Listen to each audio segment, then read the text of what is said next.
When Eric Adams was elected mayor of New York in 2021, it sent a strong signal that the issue of public safety was top of mind for the city's voters. As a former police officer, Adams campaigned on the promise to reduce crime.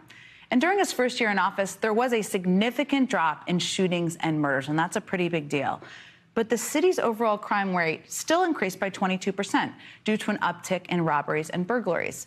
I met up with him in New York City to get a sense of the issues he's had to navigate, his advice for fellow Democrats on the crime issue, and to ask him about his weekend routine.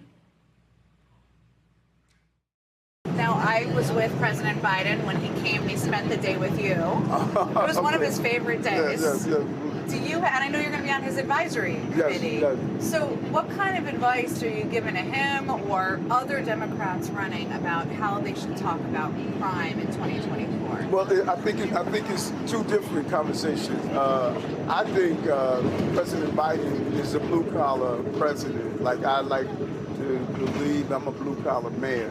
And he's a plain-talking producer. He has produced, and it's unfortunate the noise is getting in the way of what he has produced. This has been a president that has navigated us out of COVID, navigated us out of the infrastructure bill. He just keep putting points on the board. Yeah. He needs to keep doing what he's doing.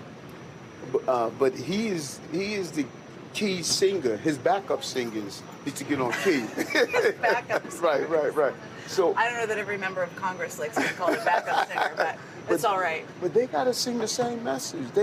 So what he is doing as the president, we all need to be fortifying that message. Because he came and talked about how do we put money into our police departments.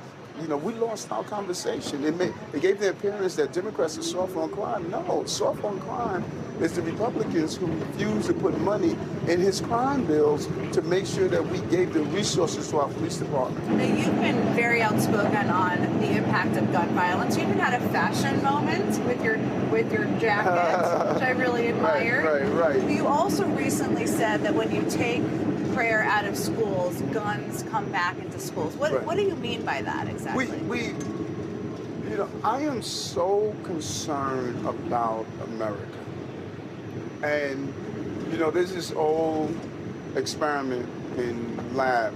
It's a hideous experiment, but it's real. If you place a frog in hot water, it jumps out right away. Yeah. If you place it in cool water, turn up the temperature, it will stay there and boil itself to death. I think that our country, we're boiling ourselves to death. And at the root of that is our failure to embrace our spirituality. So when people shorthand what you said, sometimes that happens in politics. I don't know if you're aware of that. Yes. As you wanting to bring prayer religion back into public schools. Yes. What do you say to that? Well, the most important thing I had to learn is that don't allow the noise to get in the way of what everyday people hear. Mm-hmm. Because someone is a pundit, because someone is on Twitter, because someone is on social media, I focus on people on Social Security. Mm-hmm. I focus on people who stop me on the subway and talk to me and say, I'm praying for you. Mm-hmm. So you can allow the loudest to get in the way, and all of a sudden you're responding to the loudest. So people who took my innocent words of saying spirituality is crucial, then let them be.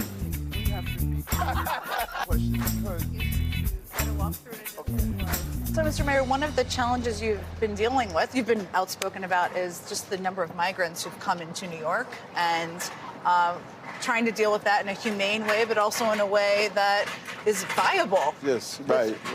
Budget-wise. Right. So, you've been critical of the federal government. What would you like the federal government to be doing right now to help cities like New York? And that's a great question.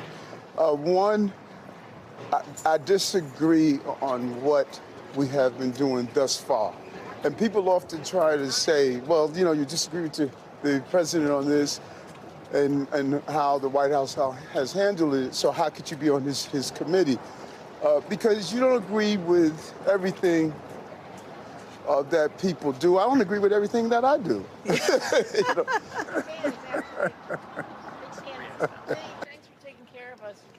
Yes, thank you. Not only do we need more money, we need a real strategy with coordination. And it can't just, that it's going to just fall in place. No. And I know people say, you know, the VP is the one that's doing the coordination. That's just unfair. And we need to be honest about that. You know, this is a major issue that one person we should be pointed to saying they are coordinating this effort. Bring all of our cities together that's being impacted. Reach out to our governors and tell our governors that everyone has to take their share. This is a national problem. This is not a New York City problem. And right now, it's just on the backs of New Yorkers.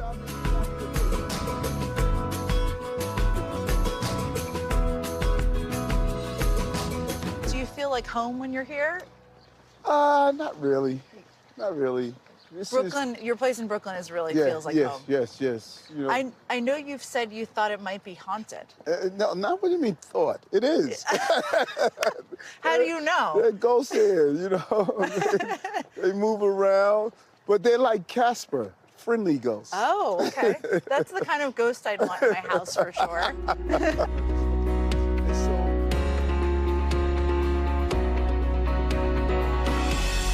So we're here at Gracie Mansion. We're making a smoothie, which is a part of the mayor's morning daily routine. How did you get to the point of mastering there are a lot of ingredients in this smoothie, Yes, I think it's safe to say. How did you get to the point of mastering what's in the smoothie? It came from, you know, great research, reading, and, you know, really, we didn't even didn't have an opportunity to talk about, this was not the norm for me. You know, this is not how I ate.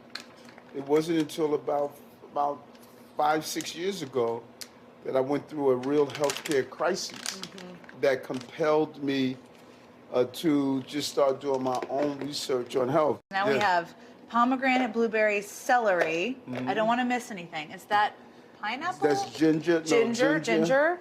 And alfalfa sprouts. Yes. Strawberries. Yes. Arugula. Look at you. I'm a health nut too. It's okay. Are you a coffee drinker at all? Not at all. Never? Never. Mayor Adams, thank you for letting me spend some time with you and learn more about your weekend routine. Thank you. And for this delicious, nutritious smoothie.